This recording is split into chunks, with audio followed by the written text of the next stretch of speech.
Hi everybody, welcome back to Trudge, a journey to being recovered. My name is Dexter. I am a recovered drug addict alcoholic.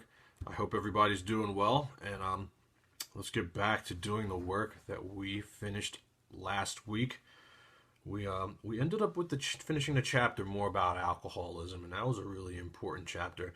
This week we're going to begin to work out of a chapter, chapter 4 in the big book of the 4th edition of Alcoholics Anonymous, called We Agnostics.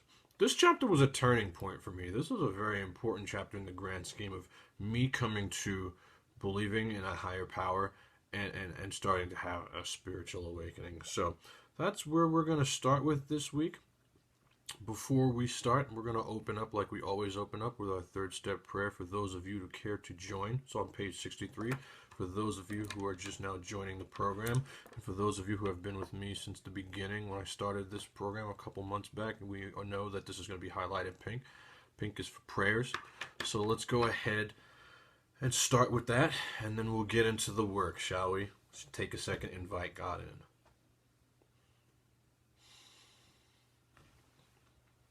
God, I offer myself to Thee, to build with me and to do with me as Thou wilt. Relieve me of the bondage of self, that I may better do Thy will. Take away my difficulties, that victory over them may bear witness to those I would help of Thy power, Thy love, and Thy way of life. May I do Thy will always. Thanks for those of you who joined in with that. And let's go ahead and get started. We have a lot to accomplish today.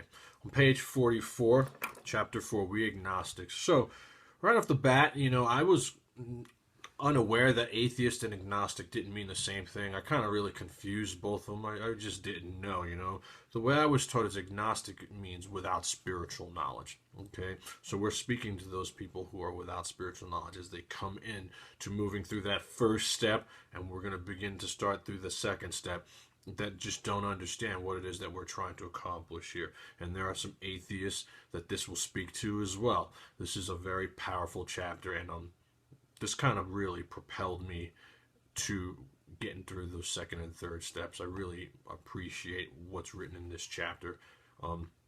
So let's go ahead and get started.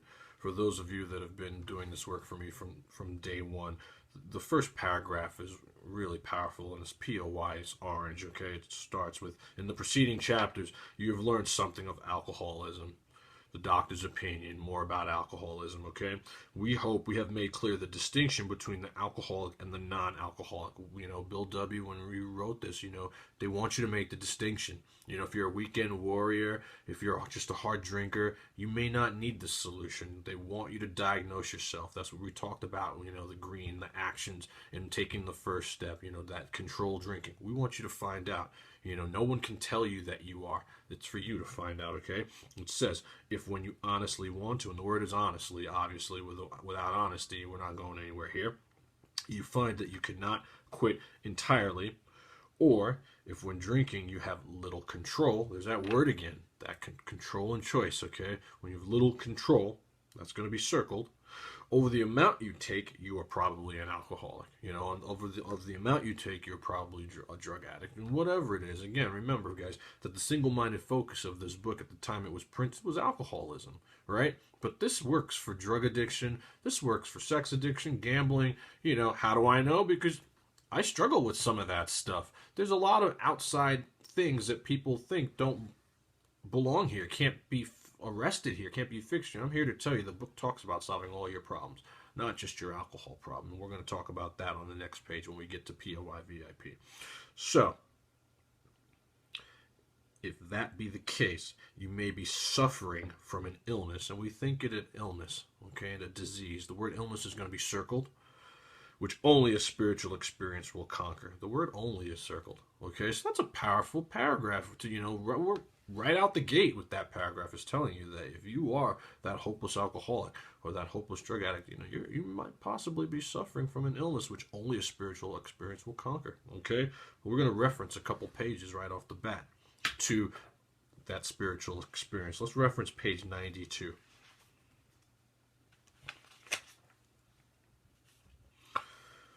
So, on the bottom of the second paragraph on page 92. We're going to highlight this sentence orange, and it starts with, but insist that if he is severely afflicted, there may be little chance he can recover by himself.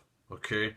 So this is the chapter called Working with Others. You know, we get to the point where you've had a spiritual experience, you've worked these steps, you're living them, you're feeling good, and people are asking you for help. You know, they want you to sponsor them, take them through the book in this capacity, and you're this is the person you're talking to.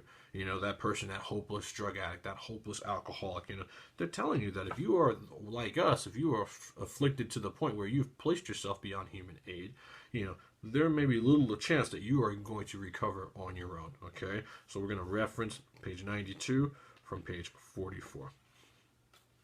The next reference we're going to have to that paragraph, we're going to reference page 155. So this is in my favorite chapter called A Vision for You.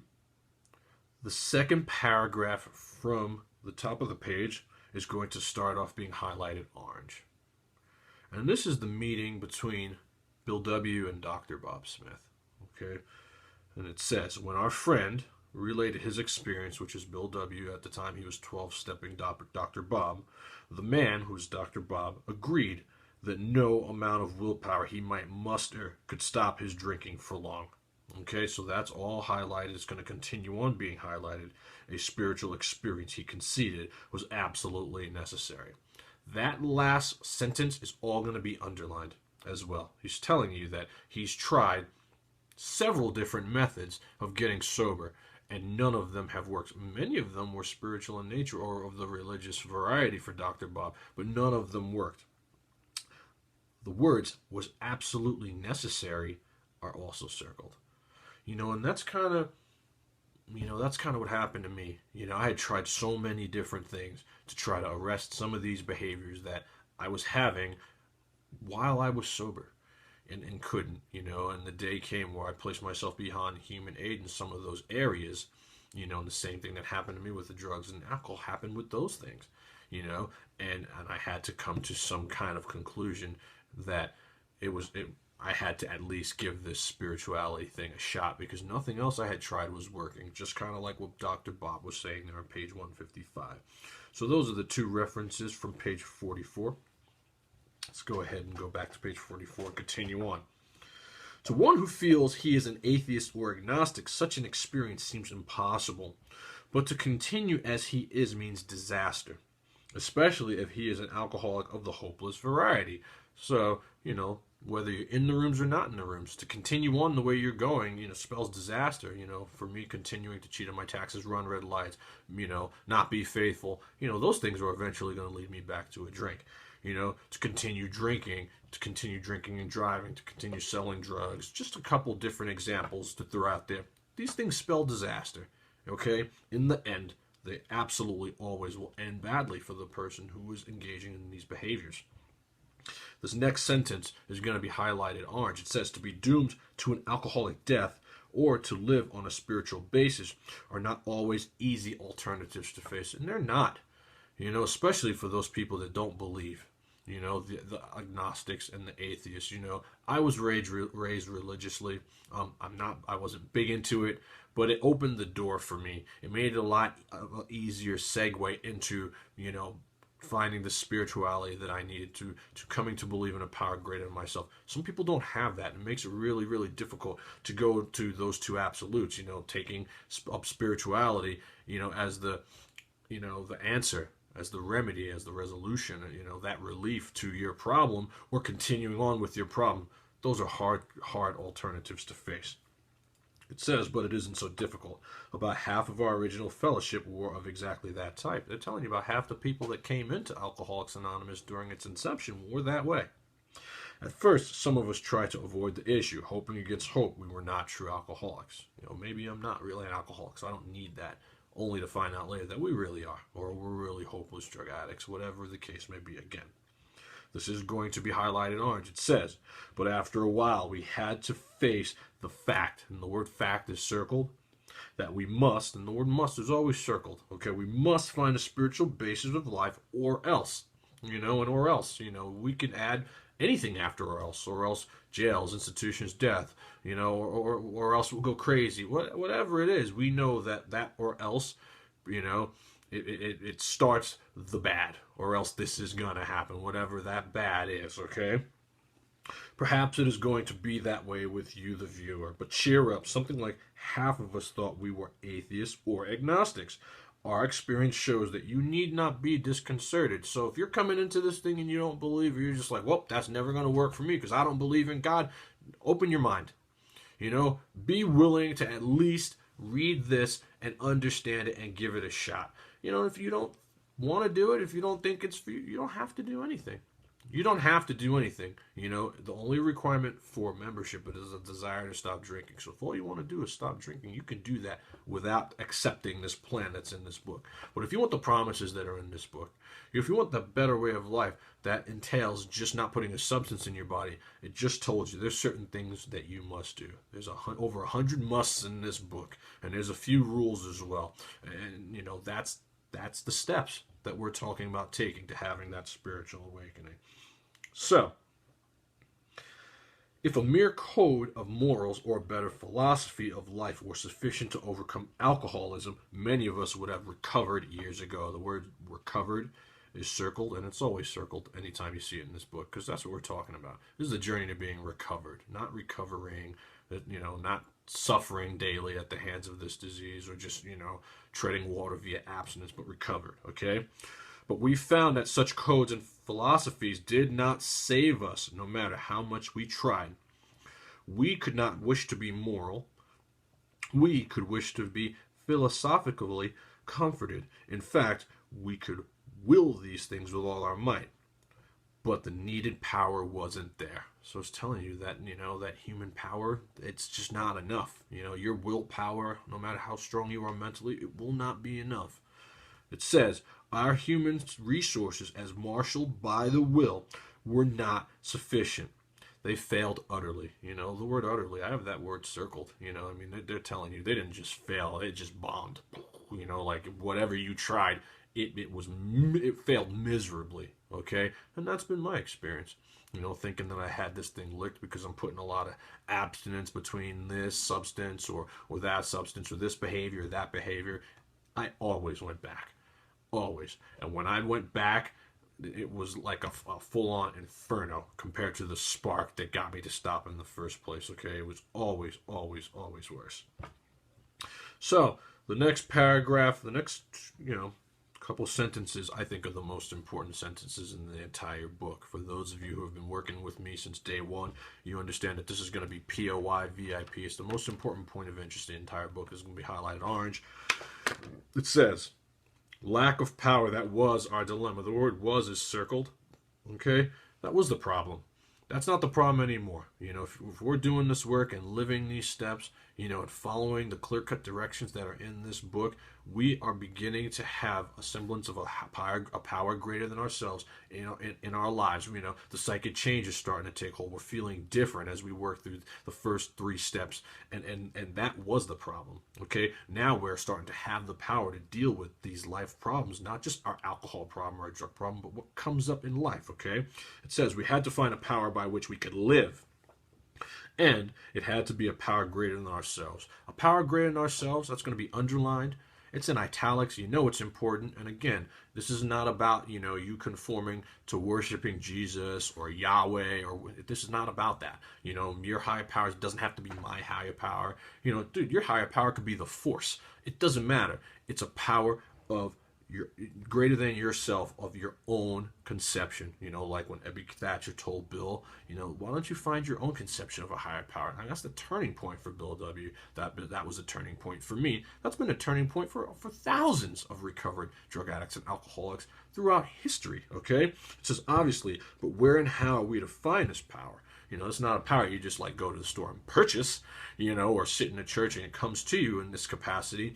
In this way, the book is telling you, well, that's exactly what this book is about. The word exactly is circled, okay? A lot of people think this book is about learning how not to drink anymore.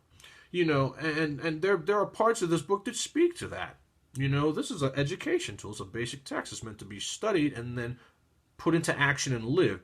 And so by doing that, not drinking becomes a byproduct. Okay, it tells you what the book is about. It says its main object, the main object of the big book, and the words main object are circled, is to enable you to find a power greater than yourself which will solve your problem. That's all highlighted orange. The word problem is circled. And then the last part of the sentence where it says this main object is to enable you to find a power greater than yourself which will solve your problem, that's underlined.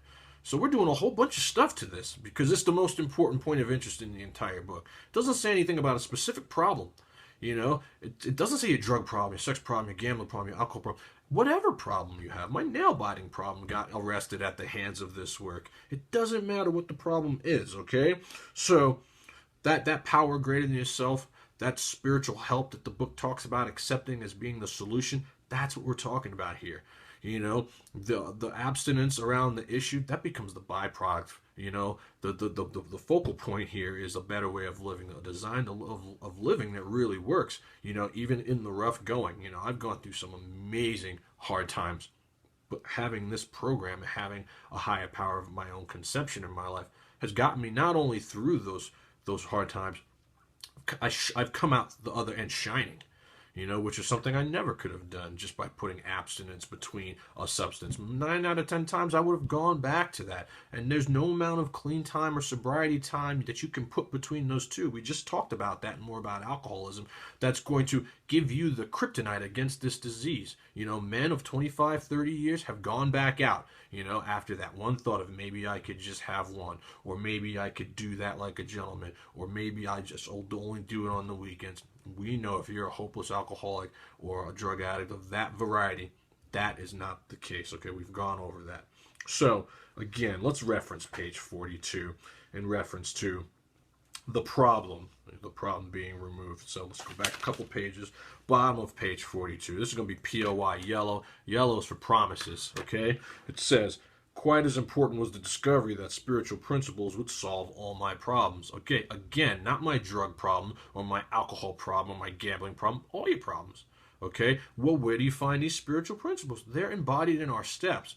So by working through these steps, again, the byproduct becomes the abstinence, the problem being removed becomes that byproduct. That's not the focal point. The focal point is you will have these spiritual principles that you're going to learn from working in this program, and then whatever problem comes your way, you will be able to deal with it without having to go back to a substance, which is something that not a lot of us always are able to do.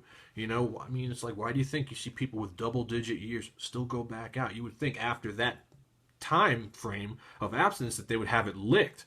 The truth of the matter is, without a spiritual experience, that man or woman will drink again or will drug again, and some of us, we slip through the cracks and we don't, but how happy were you during that time? Does happy, joyous, and free equate to how you feel? Or are you just treading water with the substance, okay? So this is what the book is talking about. So, back on page 45, it says, that means we have written a book which we believe to be spiritual as well as moral. And it means, of course, that we are going to talk about God. That just, boom, we're coming right at you with God, okay? Here, difficulty arises with agnostics. Many times we talk to a new man and watch his hope rise as we discuss alcoholic problems and explain our fellowship, that 12-step call, that 12-step meeting, okay? But his face falls when we speak of spiritual matters, especially when we mention God.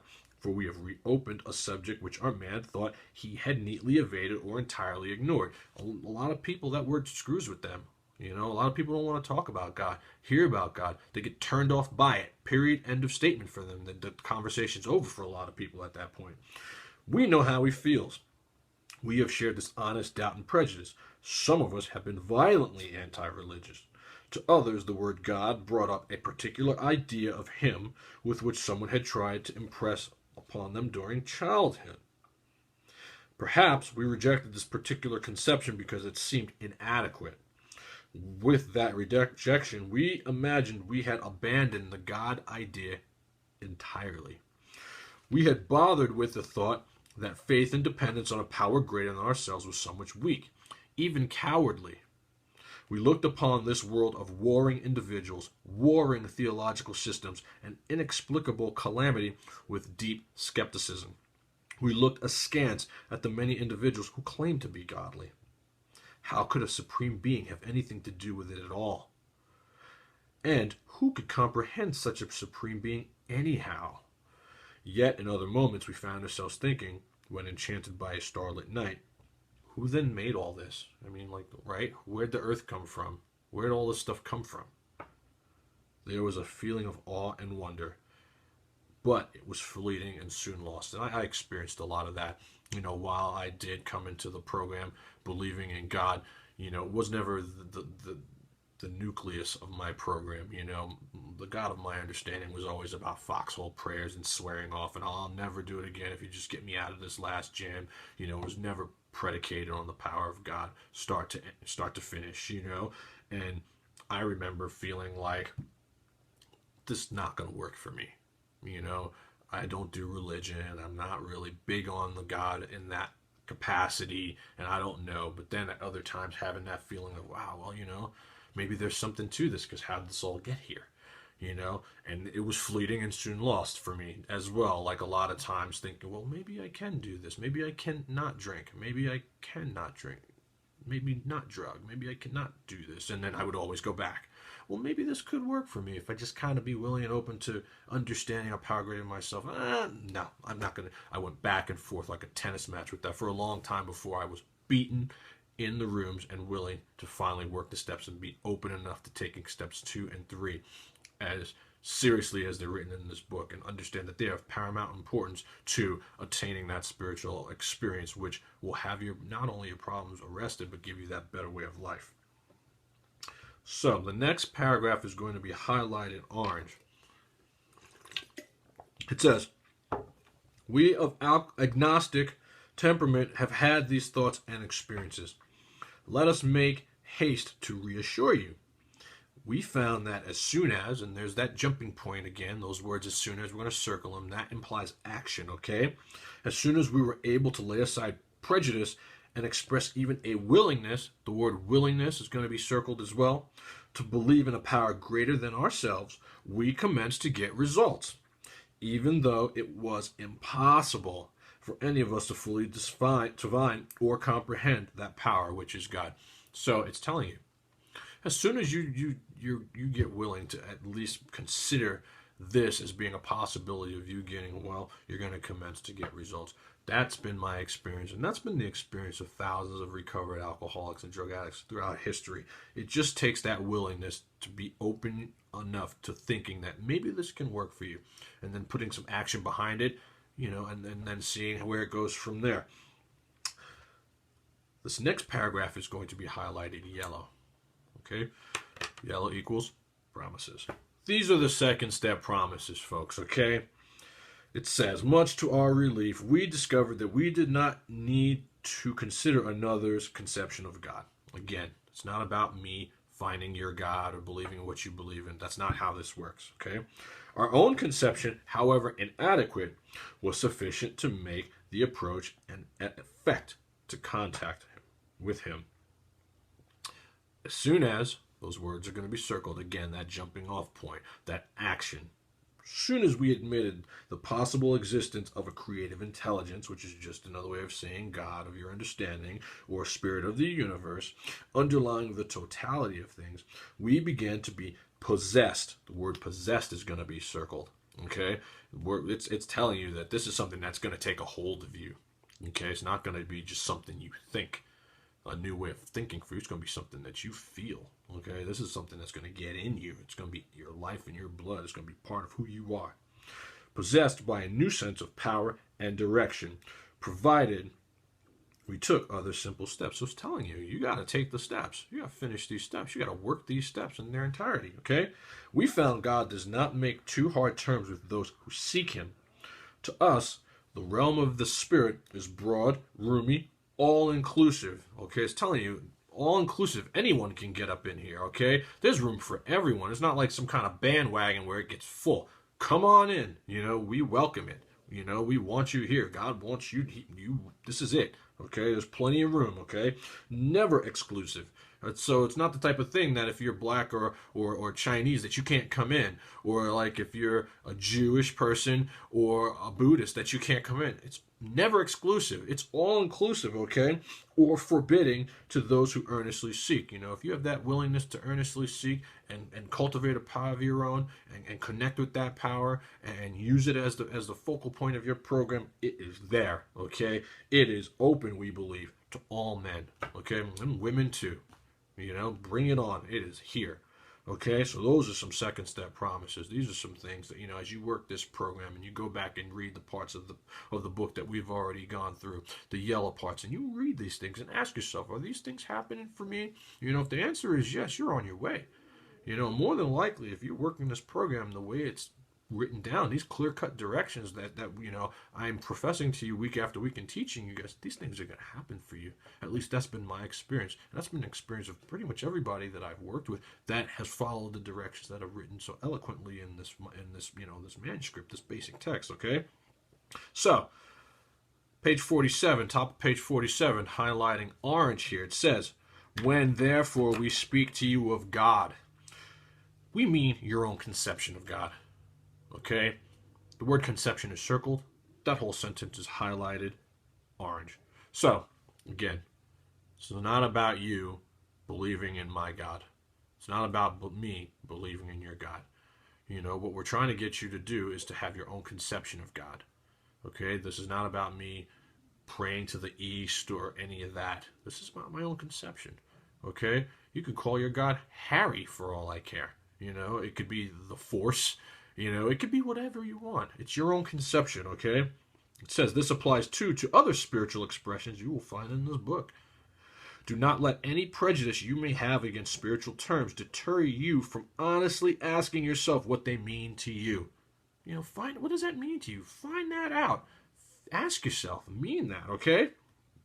At the start, and these words are going to be circled, okay? As soon as, at the start, you know, these words are put in there meticulously for a reason. You know, they imply that action. You know, in the beginning, when you do this, this is what's going to happen. This was all we needed to commence spiritual growth, to affect our first conscious relation with God as we understood Him. Afterward, we found ourselves accepting many things which seemed entirely out of reach. That was growth, but if we wished to grow, we had to begin somewhere. So we used our own conception, however limited it was. So it's telling you it doesn't have to be broad and some crazy thing that you would see in a movie.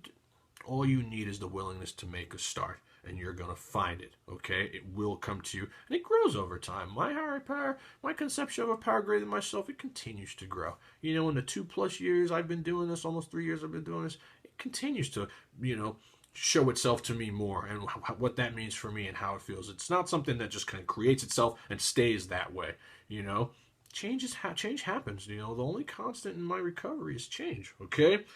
So, we are now at step 2. This is the first action of the second step. It's going to be highlighted green because green is for actions, okay? It says, we needed to ask ourselves but one short question. Do I now believe, or am I willing to believe? Let's go ahead and circle the word willing, okay? Willing to believe that there is a power greater than myself. That's step 2, okay? So step 1, we concede to our innermost selves that we are alcoholics, drug addicts, whatever. Step 2, do you now believe in a power greater than yourself, or are you willing to believe, okay? That's step 2. That's taking step 2. As soon as, right after that, that willingness, those 3 words that imply that action, a man can say that he does believe or is willing to believe. We emphatically, that word emphatically is circled, there's a buzzword. We really hit the nail on the head by telling this person, we're assuring this person that he's on his way. That's all it takes to make that beginning, okay? It has been repeatedly proven among us that upon this, a simple cornerstone and a wonderfully effective spiritual structure can be built. And they talk about this on page 567 and 568 in the back of this book, entitled The Spiritual Experience. If you haven't read that, I strongly suggest you read that. That opened my mind up in a lot of different ways and gave me that knowledge I needed to help me decide to really make this decision and give this thing a shot. That was great news to us For we had assumed we could not make use of spiritual principles unless we accepted many things on faith which seemed difficult to believe. Many people presented with us spiritual approaches. How frequently did we all say, I wish I had what that man has? I'm sure it would work if I could only believe as he believes. But I cannot accept as surely true the many articles of faith which are so plain to him. This is going to be highlighted orange. It says, and this is really important. So it was comforting to learn that we could commence at a simpler level. You get to start off where you start off. The only thing it takes is a willingness to believe. You don't have to draw up this whole big picture and have it figured out of what it is. You just need to believe that there's something out there that's greater than you that can help you. That's the simpler level. That's the baseline. Over time, as you have your spiritual experience, work this step, live these steps, work with other people, it will grow. It will present itself to you more. You don't just start from having one brick and then build and then have a house one day. It's something that we build. Okay, there's levels to this, and it takes time. But it's nice to know that you don't have to just go from 2 and 2 equals 4 to having a PhD. It's not how this works. You can start at a very simple level here. Okay, besides a seeming inability to accept much on faith, we often found ourselves handicapped by obstinacy, sensitiveness, and unreasoning prejudice. Many of us have been so touchy that even a casual reference to spiritual things made us bristle with antagonism. We all know people that have problems with that. A lot of people do. Believe it. The word God comes up and boom, the whole dynamic of the conversation changes. This sort of thinking had to be abandoned. Though some of us resisted, we found no great difficulty in casting aside such feelings. I have stars around this next sentence. It says, faced with alcoholic destruction, we soon became as open-minded on spiritual matters as we had tried to be on other questions. When that's basically saying, when the rubber meets the road, we get open real quick. We become willing real quick. In this respect, alcohol was a great persuader. Drugs were a great persuader. Whatever it is that you struggled with mightily to bring you to this point, it was your great persuader. It was your solution. Truth be told.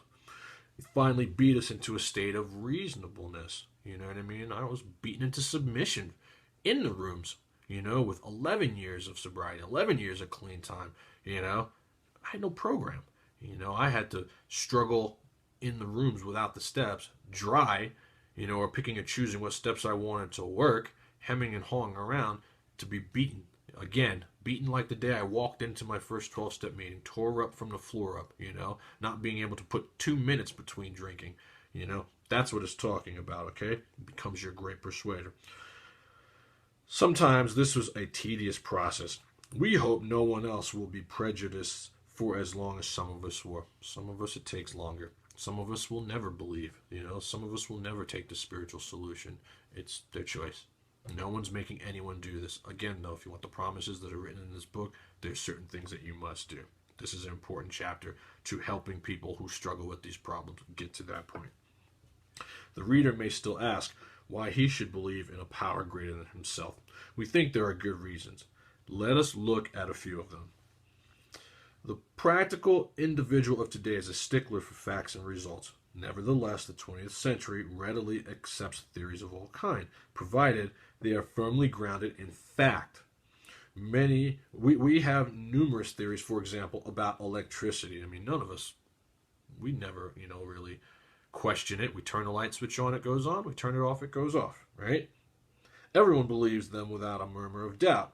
Why this ready acceptance? Simply because it is impossible to explain what we see, feel, direct, and use without a reasonable assumption as a starting point. Everybody nowadays believes in scores of assumptions for which there is good evidence, but no perfect visual proof. And does not science demonstrate that visual proof is the weakest proof? It is being constantly revealed as mankind studies the material world that, and I have the rest of this sentence highlighted orange, it says that outward appearances are not inward reality, and so, what people saw on the outside was definitely not what was going on the inside for me when I reached my second bottom, when I was dying a spiritual death, in 2011, with 11 years clean and sober, what people saw on the outside definitely was not what was going on in the inside. I was still a chameleon. I was still an actor. I showed you my hand, what I wanted you to see, but that's not what really was going on with me. It's like, again, from the doctor's opinion, that frothy emotional appeal, that seldom suffices, okay? To illustrate, the prosaic steel girder is a mass of electrons whirling around each other at an incredible speed. These tiny bodies are governed by precise laws, and these laws hold true throughout the material world. Science tells us so. We have no reason to doubt it. When, however, the perfectly logical assumption is suggested that underneath the material world and life as we see it, there's an all-powerful guiding creative intelligence right there, our perverse streak comes to the surface, and we laboriously set out to convince ourselves it isn't so. We read wordy books and indulge in windy arguments, thinking we believe this universe needs no God to explain it. Were our contentions true, it would follow that life originated out of nothing, means nothing, and proceeds nowhere. Instead of regarding ourselves as intelligent agents, spearheads of God's ever-advancing creation, we agnostics and atheists choose to believe that our human intelligence was the last word, the Alpha and the Omega, the beginning and end of it all. Rather vain of us, wasn't it? We who have traveled this dubious path beg you to lay aside your prejudice. You have to come into this open-minded. The closed-mindedness, the prejudice, the judgment around it all, you're not going to go anywhere, okay? Even against organized religion, it says, me, I don't believe in organized religion. That's just my personal preference, Everyone comes into this with their baggage and their stuff, how they feel about all that. That stuff, we need to lay that aside in an effort to have this, this program, this work assimilated into us, okay? We have learned that whatever the human frailties of various faiths may be, those faiths have given purpose and direction to millions. It's just the bottom line. Okay? People of faith have a logical idea of what life is all about.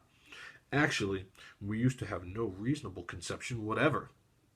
We used to amuse ourselves by cynically dissecting spiritual beliefs and practices when we might have observed that many spiritual-minded persons of all races, colors, and creeds were demonstrating a degree of stability, happiness, and usefulness which we should have sought for ourselves. And those people who are like that, those are recovered people, okay?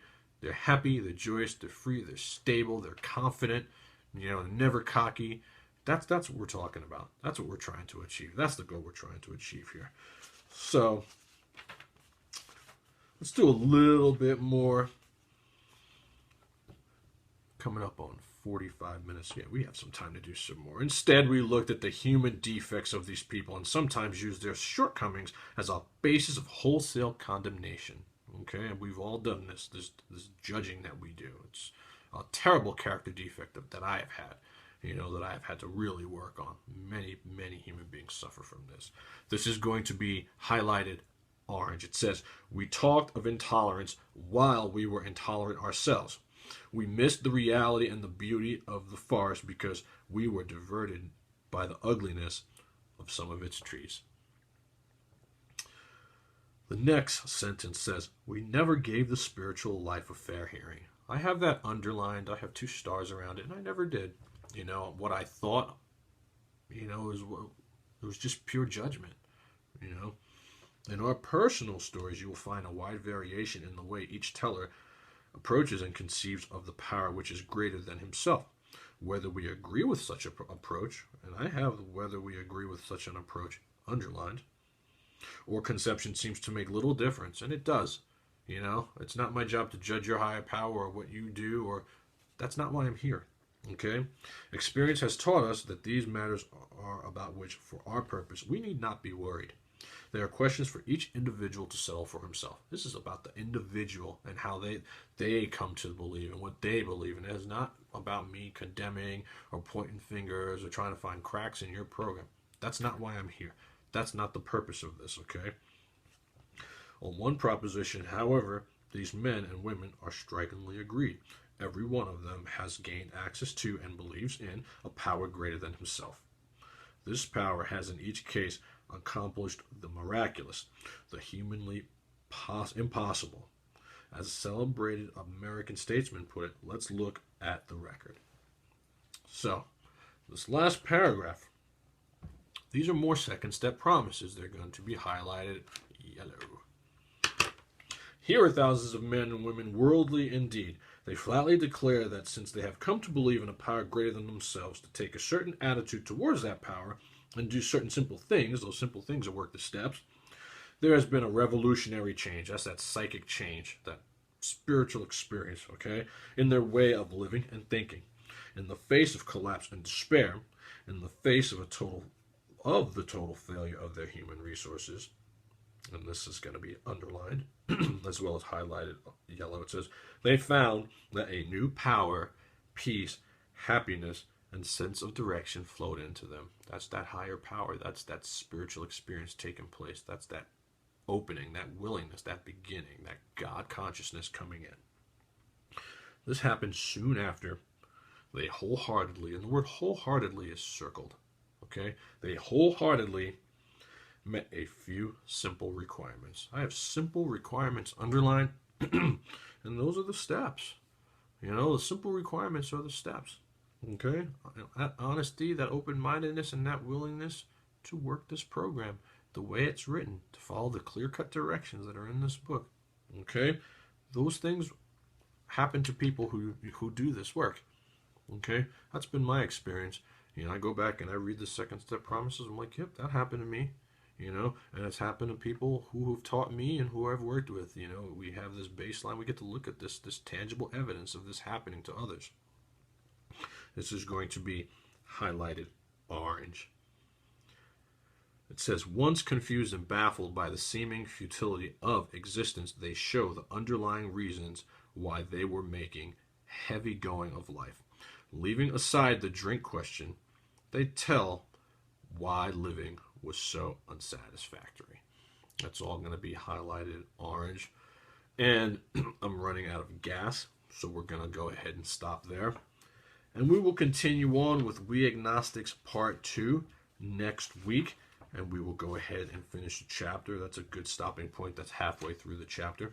I think it's very important to go back and to be going over this work. Again, I know I'm spitting out this, I'm spitting out that, and, you know, circle, highlight this and that. I think it's real important to go back and go over this work and ask yourself if you're understanding it. You know, we're starting to move through steps 2. And we're going to move into step 3 very shortly here. And it's important to have a basic understanding of not just knowing it academically, but being able to assimilate this into your life. What is step 2 asking me to do?